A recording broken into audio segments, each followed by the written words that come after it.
예, 안녕하세요. 반갑습니다. 와우네 최영동 파트너입니다. 반갑습니다. 자, 오늘은 CJ 대한통운에 대한 이야기를 한번 해보도록 하겠습니다. 동사의 주가가 이제 2023년도 11월 달서부터 2월 달 초반까지 급격한 상승 추세를 보여줬고요. 상승의 가장 큰 원동력은 뭐니 뭐니 해도 중국의 이커머스 한국 판매량 확대로 인해서 동사의 점유율이 상당히 빠르게 올라갈 전망에 기인했다라고 볼 수가 있을 것 같습니다. 하지만 2월 달에 15만 원을 찍은 이후에 주가에 대한 조정폭이 심상치가 않은 상황입니다. 그래서 상당 부분 어떠한 내용들이 좀 있었는지 이야기를 한번 해보도록 할게요. 자, 일단은 뭐 CJ 대한통운, 뭐 여러분들이 아시다시피 이 CJ 대한통운의 전신은 1930년도에 설립된 이제 조선미국 창고 주식회사입니다. 그리고 1993년도에 택배업을 개시를 했고요. 동아그룹 그리고 금호아시나그룹 산하에 있던 시절을 지나서 2011년도에 CJ그룹의 계열사로 편입이 됐습니다.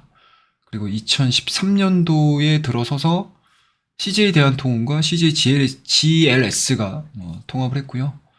그리고 2018년도에 그 유명한 곤지암 메가 허브 터미널이 완공이 됐고 2021년도와 2022년도 뭐 용인이라든지 군포라든지 그리고 이천 풀필먼트 센터를 가동을 하기 시작을 했기 때문에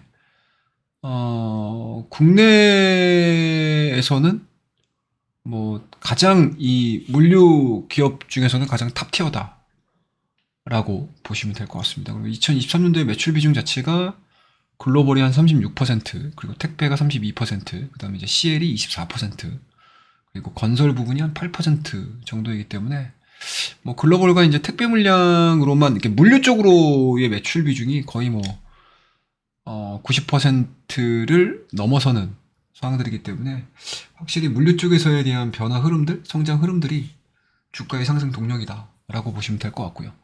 뭐 앞서서도 언급드리기는 했지만 차트를 한번 좀 보고 얘기를 해보도록 할게요. 자, 11월 달까지만 하더라도 이게 8만 원대 주가였거든요. 뭐 이렇다 할 성장 흐름들을 좀 보여주지 못했죠. 아무래도 이제 뭐 단가 인상이라든지 그리고 많은 기업들의 이 택배업, 물류업에 뛰어들기 시작을 하면서 단가 경쟁이 좀 붙다 보니까 수익성이 있어서 다소 조금 부정적인 이슈들이 좀 있었습니다. 하지만 11월 달에 이제 중심서부터 장기간 좀 이어져 왔던 박스권을 강하게 돌파를 시킨 이후에 주가에 대한 탄력도가 상당히 빠르게 좀 진행이 됐었던 구간들이었습니다. 뭐 이때 당시에 올랐던 이유들은 뭐 앞서서도 말씀드렸다시피 알리익스프레스, 뭐 테뮤, 뭐 이런 이제 저렴한 가격을 통해서 국내 소비자들을 끌어들인 중국 이커머스 기업들의 약진이었다라고 보시면 되고요.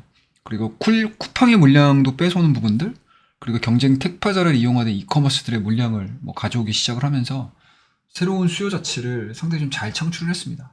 뭐 그에 따라서 이제 주가 자체도 굉장히 좀 뜨겁게 반응을 했던 시기가 거의 한 3개월 가깝게 진행이 됐었고요. 뭐 2월 달에 15만 원을 찍은 이후에 정점을 찍은 이후에 이제 주가가 지금 하락 추세를 좀 그려가고 있는 상황들인데 과연 어떠한 이슈들이 있는지 우리가 한번 좀 가늠을 해보도록 하겠습니다. 일단은 뭐 최근에 나오고 있는 뉴스들의 헤드만을 제가 지금 뽑아온 상황들인데 일단 22일 날 나왔던 내용들입니다. 알리 웃고 웃는 대한통운, 올리브영은 호전으로 뭐 이런 내용들이 있고요.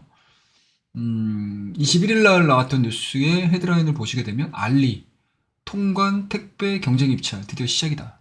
CJ 대한통운의 주계약 유지는 예상이 된다라는 기사들입니다. 주계약이 예상이 됨에도 불구하고 왜 주가는 탄력도를 좀 잃어버렸나 이 안에 있는 내용들을 좀 보셔야 될 것 같은데 일단은 뭐 요 내용들인 것 같습니다. 중국 알리 5월부터 한국 물류사 새로 선정 CJ 지킬까 롯데 한진 나설까 뭐 이런 내용들인데 일단은 이 최근에 알리익스프레스가 오는 5월부터입니다. 1년간 한국 통관이라든지 배송을 맡긴 업체를 선정하기 위해서 경쟁 입찰을 진행을 한다라는 소식들이 일단은 확인이 된 사항들입니다.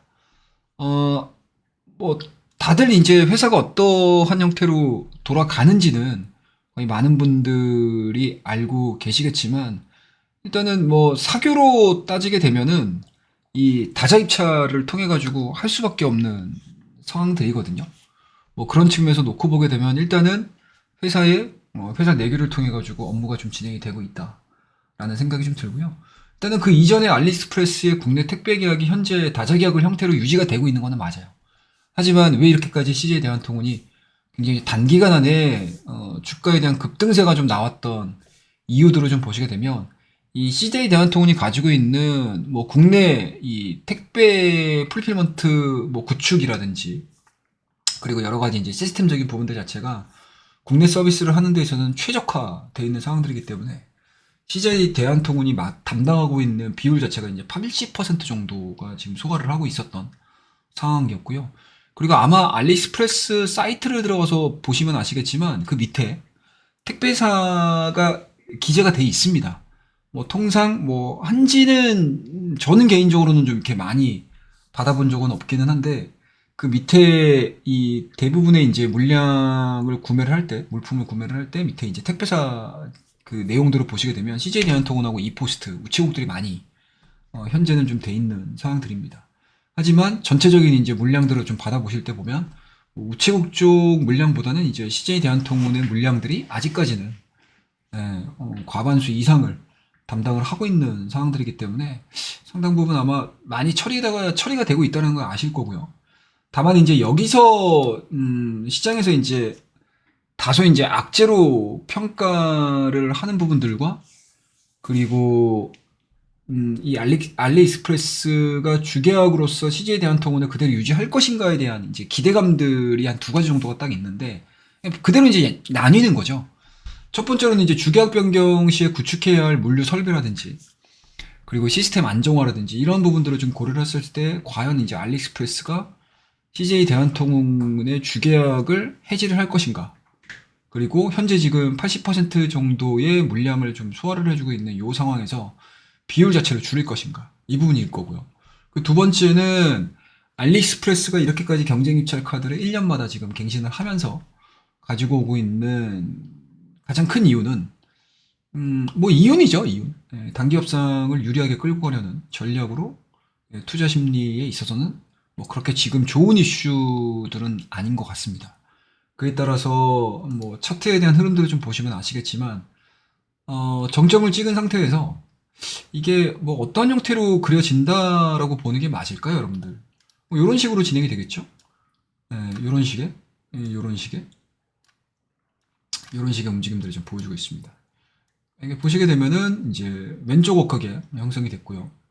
그리고 이렇게 올라가는 과정에서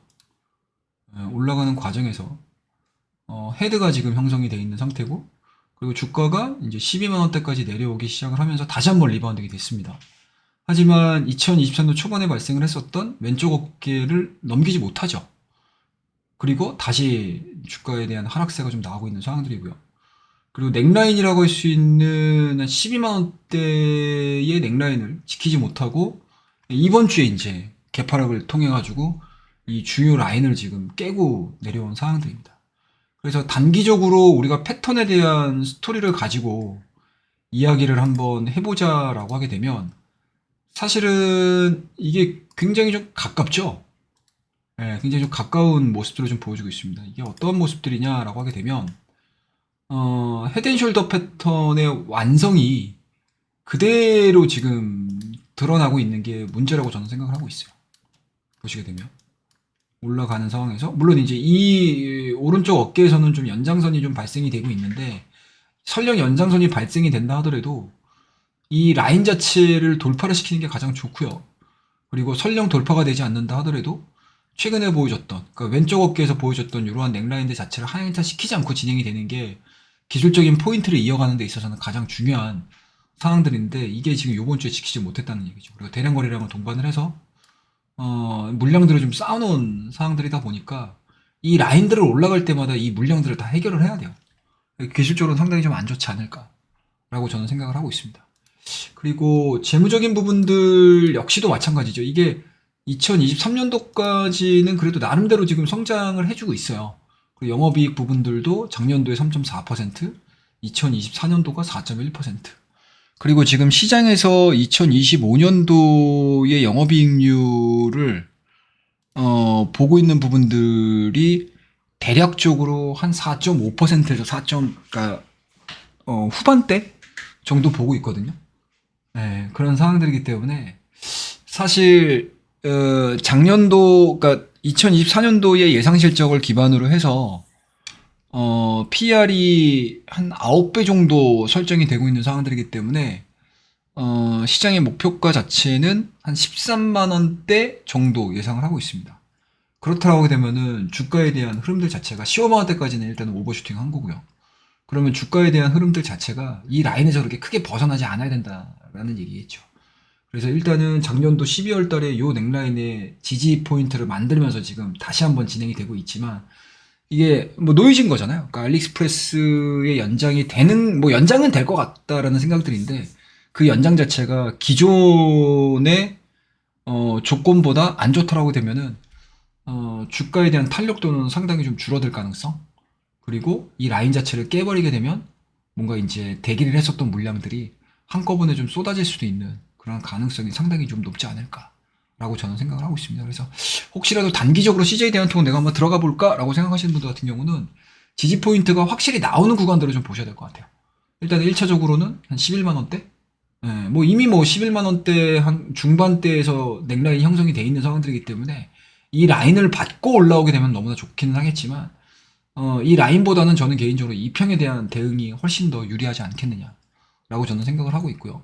그리고 매수 시점 자체도 시기적으로 봤었을 때 이제 5월 달에 나오는 거잖아요. 그러면 이제 5월 달 이 알리익스프레스와의 계약 관계가 거의 종료되는 시점에서 저점을 형성을 하고 올라갈 가능성이 높지 않겠느냐라는 생각을 좀 가지고 있어서 CJ 대한통운 그동안에 주가가 좀 많이 탄력적으로 움직일 때 못 사신 분들 같은 경우는 지금 구간에 저는 개인적으로는 약간은 좀 관찰의 시기가 좀 더 필요하지 않겠냐라고 생각을 좀 가지고 있습니다. 그래서 혹시라도 가지고 계신 분들 같은 경우는 기술적으로 좀 대응을 하실 필요가 좀 있다라고 말씀 좀 드리고요.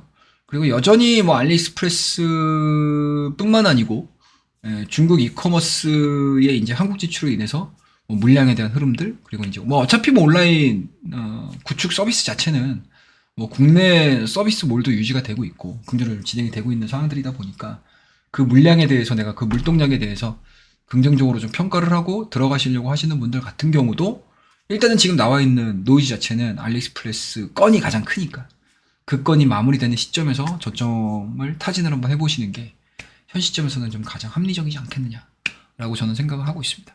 그래서 오늘 CJ 대한통운에 대해서 걱정도 많이 하실 것 같고 갖고 계신 분들 같은 경우는, 그리고 또 새롭게 진입을 하시려고 하시는 분들 같은 경우도 여러 가지 좀 타이밍들을 보면서 고민을 좀 하실 것 같은데 뭐 저의 생각을 뭐 짧게나마 한번 요 컨텐츠에 담아봤으니까 많이 참고해 주시고, 오늘 CJ 대한통운에 대한 이야기 그리고 저의 생각이 괜찮으셨다면 구독과 좋아요, 알림 설정 부탁드리도록 하겠습니다. 자, 그러면 오늘 이야기는 여기까지 마무리하고요. 다음 시간에 뵙도록 하겠습니다. 감사합니다.